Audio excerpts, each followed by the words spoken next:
الشيطان الرجيم بسم الله الرحمن الرحيم قل أوحي إلي أنه استمع نفر من الجن فقالوا إنا سمعنا قرآنا عجبا يهدي إلى الرشد فآمنا به ولن نشرك بربنا أحدا صدق الله العظيم. جزاک اللہ خیرا احسن جزائے فی الدارین آمین جزاک اللہ. اعوذ باللہ من الشیطان الرجیم بسم اللہ الرحمن الرحیم سبحان اللہ بحمدہ سبحان اللہ العظیم سبحان اللہ والحمد للہ سبحان اللہ وبحمدہ عدد خلقہ رضی نفسہ زنۃ عرشہ مداد کلماتہ اللہم صلی علی محمد وعلی آل محمد وبارک وسلم علیہ رب اشرح لی صدری ویسر لی امری واحلل عقدۃ من لسانی یفقہوا قولی رب زدنی علما علما فقہنا فی الدین 29واں سپارہ سورہ جن. اس کا ترجمہ ہے بسم اللہ الرحمن الرحیم، شروع اللہ کے نام سے جو بڑا مہربان اور نہایت رحم کرنے والا ہے. آپ کہہ دیجئے کہ مجھے وحی کی گئی ہے کہ جنوں کے ایک گروہ نے اس قرآن کو غور سے سنا، پھر جا کر اپنی قوم سے کہا کہ ہم نے بڑا عجیب قرآن سنا ہے جو بھلائی کی راہ بتاتا ہے، سو ہم تو اس پر ایمان لے آئے اور ہم آئندہ کبھی کسی کو اپنے پروردگار کا شریک نہیں ٹھہرائیں گے، اور ہمارے پروردگار کی شان بڑی بلند ہے. اس نے کسی کو بیوی یا بیٹا نہیں بنایا، اور یہ کہ ہمارے نادان لوگ اللہ کے ذمے بہت سی جھوٹی باتیں لگا رہے ہیں، اور یہ کہ ہم نے تو یہ سمجھ رکھا تھا کہ انسان اور جن اللہ کے بارے میں کبھی جھوٹ نہیں بول سکتے، اور یہ کہ انسانوں میں سے کچھ لوگ جنوں کے کچھ لوگوں کی پناہ مانگا کرتے ہیں، چنانچہ انہوں نے جنوں کو غرور کو اور زیادہ بڑھا دیا، اور یہ کہ انسان بھی ایسا ہی خیال کرتے تھے جیسے تم کرتے ہو کہ اللہ کبھی کسی کو دوبارہ نہیں اٹھائے گا، اور یہ کہ ہم نے آسمان کو ٹٹولا تو اسے سخت پہرے داروں سے اور شہابوں سے بھرا ہوا پایا، اور یہ کہ ہم سننے کے لیے آسمان کے ٹھکانوں میں بیٹھا کرتے تھے، مگر اب جو سننے کو کان لگاتے ہیں تو وہ اپنے لیے ایک شہاب کو تاک لگائے ہوئے پاتے ہیں، اور یہ کہ ہم یہ نہیں جان سکتے کہ اہل زمین کے ساتھ کسی برے معاملے کا ارادہ کیا گیا ہوگا، اور یا ان کے پروردگار انہیں راہ راست پلانا چاہتا ہے، اور یہ کہ ہم میں سے کچھ نیک لوگ ہیں اور کچھ اس سے کم درجے کے ہیں، ہم مختلف طریقوں میں بٹے ہوئے ہیں. واقع دعوانا. ابھی ہم نے آپ کے سامنے آیت نمبر 12 تک ہم نے اس کی ترجمہ کیا ہے. اب جیسے جیسے ٹائم ہمیں اجازت دے گا اس کو آگے بڑھیں گے. شروع اللہ کے نام سے ہے جو بڑا ہی مہربان ہے اور نہایت رحم کرنے والا ہے. بے شک یہ مکی صورت ہے اور 2 رکوع پر مشتمل ہے. یہاں پہ اللہ تعالیٰ فرما رہے ہیں کہ آپ کہہ دیجئے کہ مجھے وحی کی گئی ہے جنوں کے گروہ نے اس قرآن کو غور سے سنا، پھر جا کر اپنی قوم سے کہا کہ ہم نے بڑا عجیب قرآن سنا ہے.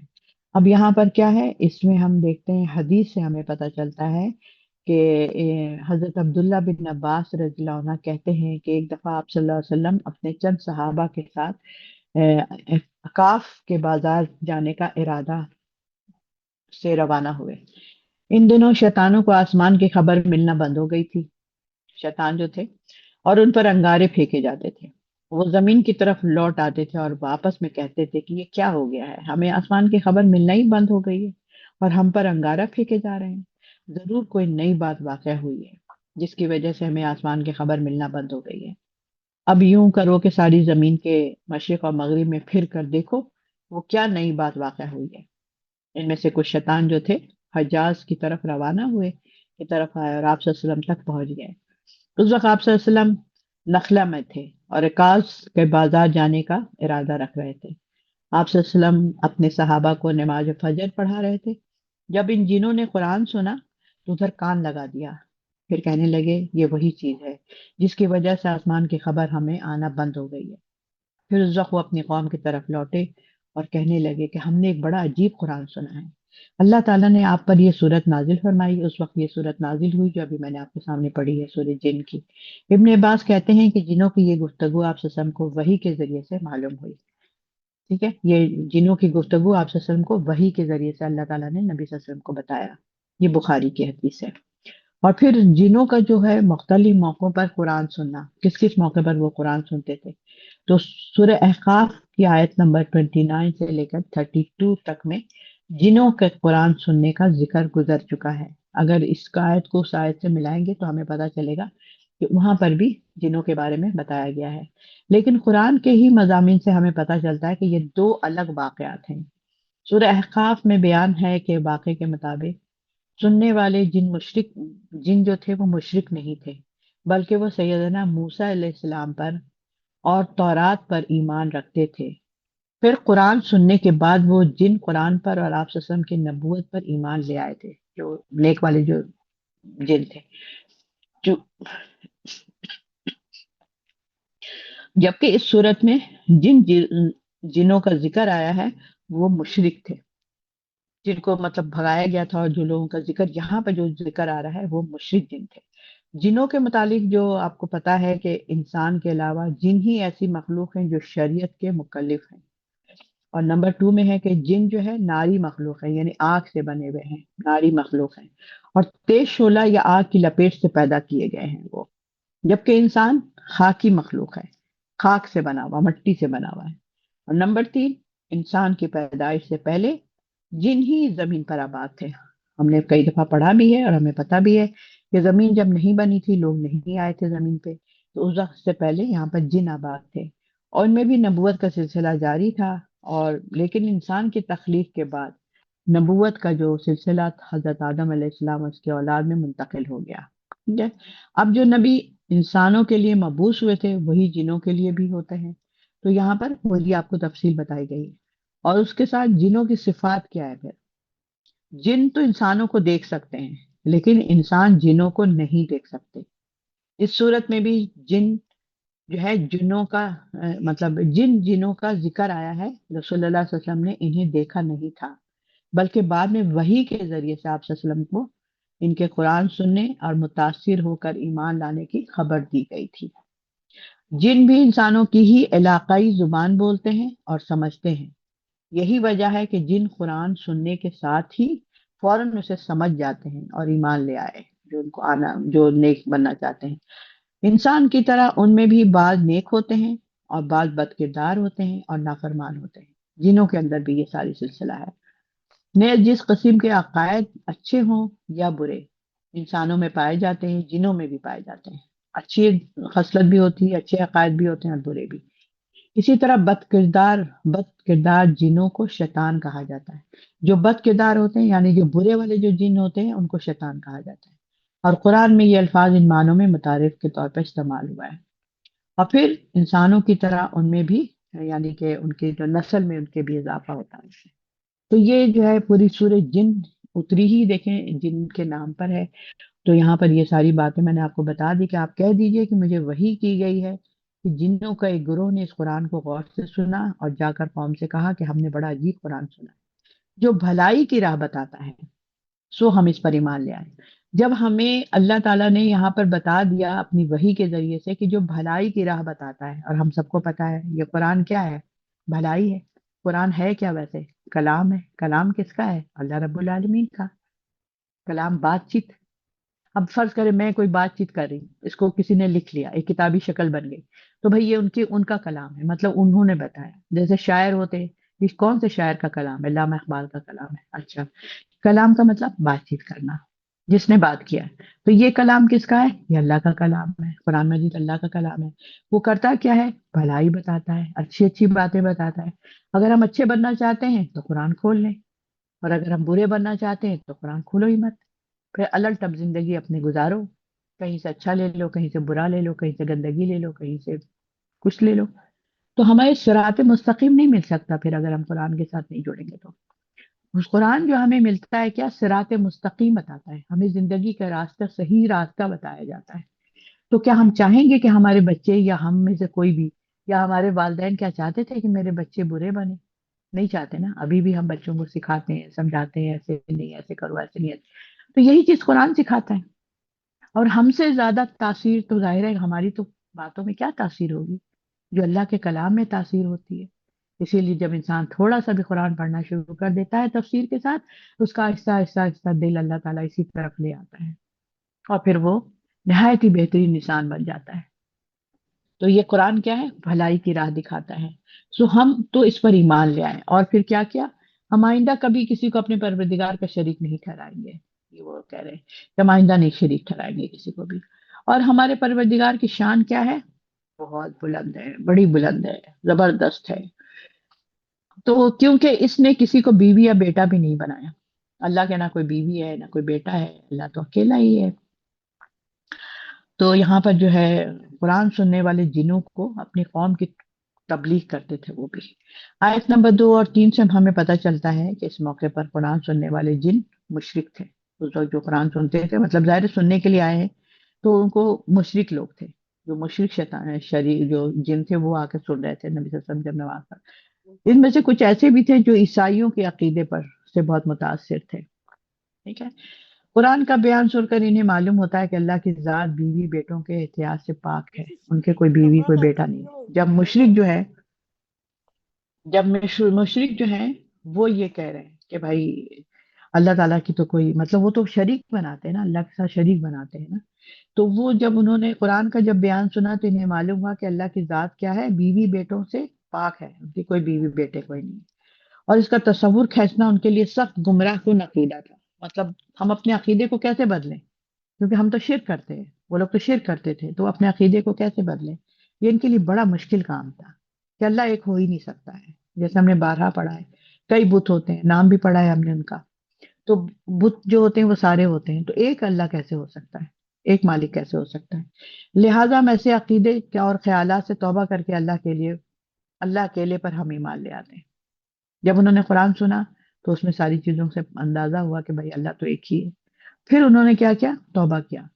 توبہ کر کے پھر کیا ہوئے؟ مسلمان، مطلب اچھے جن بن گئے، مسلم جن بن گئے۔ ایک مومن جن ہوتے، ایک مسلم جن ہوتے۔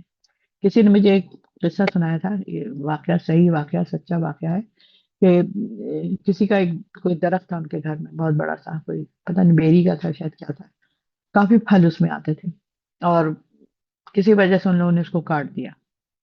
تو پھر ان کے گھر میں جو ہے بہت زیادہ پریشانیاں، اور یہ اور وہ بہت ساری چیزیں، سب کچھ الٹ پلٹ ہو گیا ان کا پورا گھر۔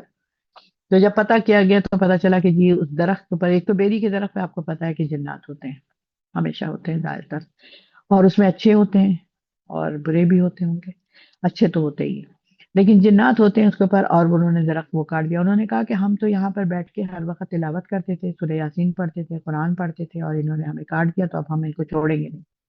تو اس طرح سے ہوتی ہے چیزیں کہ یہ اچھے جو والے جو جن ہوتے ہیں، مومن جو جن ہوتے ہیں، وہ کسی کو تنگ نہیں کرتے ہیں، ستاتے نہیں، وہ اپنے گھروں میں آتے ہیں جاتے ہیں، سب کے گھروں میں جس کا کمرہ خالی ہوتا ہے، زیادہ تر اگر ڈرائنگ روم خالی ہوتا ہے تو اکثر وہ وہاں اپنا پڑاؤ ڈالتے ہیں۔ تو اس لیے یہ سب چیزیں ہیں۔ تو یہاں پر بھی یہی چیزیں ہیں، یہ کہ ہمارے نادان لوگ اللہ کے ذمہ بہت ساری جھوٹی باتیں، یا اس سے مراد یہ ہے کہ ایک فرد بھی ہو سکتا ہے، اور اس صورت میں وہ ابلیس بھی ہے، جس نے جن اور انسان کو گمراہ کرنے کا بیڑا اٹھا رکھا ہے۔ ابلیس نے کیا کیا ہوا؟ شیطان جو ہے، مطلب جو شرک والے جو گناہ جن ہوتے ہیں، شرک والے جو جن ہوتے ہیں، ان کا کیا کام ہوتا ہے؟ وہ جو ہے وہ قرآن سننے والے مشرک تھے، ہاں، تو یہاں پر گمراہ ہوتے ہیں، بیڑا اٹھا رکھا، انہوں نے یہی سوچ لیا کہ بس ہم نے انسان اور اس کو جو ہے نا گمراہ کرنا ہے۔ ہمارا مراد یہی ہے کہ چھوٹی باتوں سے، مطلب شرکیہ عقائد ان کے اندر وہ ڈالنا چاہتے ہیں، اور بالخصوص یہ کہ اللہ کی، وہ کہتے ہیں کہ جو ہے اللہ کی بیوی بھی ہے اور ان کی اولاد بھی ہے، اور فرشتے جو ہیں وہ اللہ کی بیٹیاں ہیں۔ اپنی طرف سے سوچ لیا کہ فرشتے اللہ کی بیٹیاں، تو بیویاں کون ہیں پھر؟ تو اور یہ کائنات کئی دیوی دیوتاؤں اور اللہ کے پیارے ایسے ہیں جنہیں اللہ نے کائنات میں تصرف امور کے بعد اختیارات سونپ رکھے ہیں، وغیرہ وغیرہ، یہ لوگ بولتے ہیں۔ چلے چھوڑیں، بات لگاتے ہیں، اللہ لوگوں کے ذمہ بہت سی جھوٹی باتیں لگاتے ہیں، اور یہ کہ ہم نے تو یہ سمجھ رکھا تھا، اللہ تعالیٰ فرما رہے ہیں، انسان اور جن اللہ کے بارے میں کبھی جھوٹ نہیں بول سکتے۔ انسان اور جن، یعنی کہ جنوں اور انسانوں کی عظیم اکثریت جو ہے یہ بات کہتی ہے کہ اللہ کی بیوی اور اولاد ہے، یا فرشتے اس کی بیٹیاں ہیں، یا اللہ نے اپنے پیاروں کو بھی کئی قسم کے اختیارات دے رکھے ہیں، تو وہ جھوٹ کیسے ہو سکتا ہے؟ اتنی عظیم اکثریت جھوٹی بات پر کیسے اتفاق کر سکتی ہے؟ لہٰذا ہم نے بھی ان باتوں کو درست تسلیم کر لیا۔ تو یہ ان کا اپنا ایک وہ تھا، سوچ تھی ان کی۔ تو یہ کہ ہم نے یہ سمجھ رکھا ہے کہ انسان اور جن اللہ کے بارے میں کبھی جھوٹ نہیں بول سکتے۔ اچھا، اب آگے کہ اللہ تعالیٰ آیت میں فرماتے ہیں، اور یہ کہ انسانوں میں سے کچھ لوگ جنوں کے کچھ لوگوں کی پناہ مانگا کرتے تھے، یعنی کہ انسانوں میں سے کچھ لوگ جنوں کے کچھ لوگوں کی پناہ مانگا کرتے تھے، جنوں سے پناہ مانگتے تھے۔ چنانچہ انہوں نے جنوں کا غرور جو ہے نا اور زیادہ بڑھا دیا، جب دیکھا کہ بھائی یہ تو ہماری ہی پوجا کر رہے ہیں، ہم سے ہی مانگ رہے ہیں، ہم سے ہی دعا کر رہے ہیں، تو بھائی ہم کچھ ہیں ایسے، کوئی خاص چیز ہے ہم میں۔ تو پھر انہوں نے کیا کیا، ان کا جو ہے انسانوں کا جو تھا جنوں سے پناہ کس طرح مانگتے تھے وہ۔ تو جہالت کے عہد جہالت میں اکثر لوگوں کا یہ عقیدہ بن چکا تھا کہ ہر غیر آباد جگہ جنوں کا مسکن ہوتا ہے، یعنی کہ جو جگہ آباد نہیں ہوتی وہاں پر زیادہ تر جن ہوتے ہیں۔ ان میں بھی انسانوں کی طرح بعض جن دوسروں کے سردار اور بادشاہ ہوتے ہیں جو وہاں حکومت کرتے ہیں، اور اگر کسی انسان کا ایسے علاقے میں گزر ہو جائے اور جس جن کی پناہ مانگے بغیر اس جگہ میں رہائش پذیر ہو جائے جس کے قبضے میں یہ غیر آباد جگہ ہے، تو وہ حاکم ایسے انسان یا انسانوں کو علاقہ غیر میں داخل ہونے کی بنا پر سزا دیتے ہیں اور ان کو تکلیف پہنچانے کا حق رکھتے ہیں۔ یعنی کہ جب انسان وہاں پہ چلا جاتا ہے یا رہنے لگتا ہے یا آنا جانا کرتا ہے تو وہ ان سے ناراض ہوتے ہیں، جن جو ہے انسانوں سے، اور پھر ان کو تکلیف اور نقصان پہنچانا شروع کر دیتے ہیں۔ ہاں وہ خود ایسی سزا دے دیں یا اپنے ماتحت جنوں سے دلوا دیں، خود دیتے ہیں سزا یا پھر اپنے ماتحت جو ان کے چیلے پیلے ہوتے ہیں ان کے ذریعے سے۔ چنانچہ حضرت سیدنا ابن عباس رضی اللہ عنہ کہتے ہیں کہ جہالت کے زمانے میں عرب جب کسی سنسان وادی میں سے گزرتے تھے تو پکار کر کہتے تھے کہ ہم اس وادی کے مالک جن کی پناہ مانگتے ہیں۔ گویا انسان کے اوہام میں پرستی کا یہ عالم تھا کہ اللہ نے تو اسے شرف مخلوقیت اور جنوں سے بھی افضل پیدا کیا اللہ تعالیٰ نے انسانوں کو، لیکن اس زمین کے خلیفہ انسان نے الٹا جنوں سے ڈرنا شروع کر دیا تھا اور اس سے پناہ مانگنے لگ گئے تھے کہ مطلب آپ ہمیں بچائیں، جس کے نتیجے میں کیا ہوا، جنوں کا دماغ جو ہے اور خراب ہو گیا اور وہ اپنے آپ کو کوئی بڑی چیز سمجھنے لگے، غرور کرنے لگے کہ انسان تو مجھ سے ڈر رہا ہے بھائی، اور وہ واقعی اپنے آپ کو انسان سے افضل پھر وہ سمجھنے لگے تھے۔ تو بات یہ ہے کہ جنوں سے ڈرنا نہیں چاہیے، اور ان سے کبھی بھی ان سے کوئی وہ نہیں مانگنی چاہیے کہ بھائی آپ ہمارے لیے وہ کر دیں یا ان پناہ میں رکھ لیں۔ تو اس لیے ان کا جو نا غرور اور زیادہ بڑھ گیا تھا۔ پھر اللہ تعالیٰ فرماتے ہیں کہ اور یہ کہ انسان بھی ایسا ہی خیال کرتے تھے جیسے تم کرتے ہو کہ اللہ کبھی کسی کو دوبارہ نہیں اٹھائے گا، انسان بھی یہی سوچتے تھے۔ یعنی کہ یہ جو دو معنی فقرہ ہے اس کا مطلب یہ وہی ہے جو ترجمے میں ہے، کہ دوسرا مطلب یہ کہ اللہ کسی کو رسول بنا کر نہیں بھیجے گا۔ گویا جس طرح انسانوں میں ایسے لوگ موجود ہیں جو رسالت اور آخرت دونوں کے منکر ہیں، بہت سارے لوگ ایسے ہیں جو نہ رسول ہے نہ آخرت ہے، کچھ بھی نہیں ہوگا، منکر ہیں اس کے، اسی طرح جنوں میں بھی ایسے لوگ موجود ہیں کہ وہ بھی نہیں مانتے ہیں اللہ کو اور اس کے رسول کو، جس طرح انسان نہیں مانتے ہیں بعض لوگ۔ جب جنہوں نے قرآن سن کر معلوم کیا کہ ان کی یہ دونوں عقیدے غلط تھے، چنانچہ ان عقیدے سے دستبردار ہو کر وہ اپنے آپ وسلم کی رسالت پر پھر ایمان لے آئے۔ مطلب جیسے مسلمان بھی بہت سارے لوگ ایمان لے آئے تھے، نبی صلی اللہ علیہ وسلم کی بات مان لیا تھا صحابہ نے اور سب لوگوں نے، تو ایمان لے آئے تھے، اسی طرح جب جنوں کو بھی پتا چلا کہ اس طرح ہے تو انہوں نے بھی قرآن سننے کے بعد اپنا دین کو چینج کر لیا، یعنی مسلم بن گئے۔ مطلب کتنی سوچنے کی بات ہے کہ جس طرح انسان جو ہے بدل جاتا ہے قرآن سن کر، اس طرح جنات بھی جو قرآن سن کے بدل جاتے ہیں جو نیک والے ہوتے ہیں، اور یا ہو سکتا ہے جو خراب ہوتے ہیں ظاہر ہے وہی سنیں گے، اور پھر اگر ان کا عقیدہ مضبوط ہوگا یا اللہ سے ڈر ہوگا تو پھر وہ اپنا ایمان بدل لیتے ہیں، مطلب ایمان کی طرف آ جاتے ہیں، مشرک سے مومن بن جاتے ہیں۔ یہ بڑی اہم بات ہے، اسی طرح انسان بھی کرتا ہے جب قرآن سنتا ہے تو قرآن سننے کے بعد جو ہے اس کے اندر کافی زیادہ چینج آ جاتا ہے انسان کے اندر۔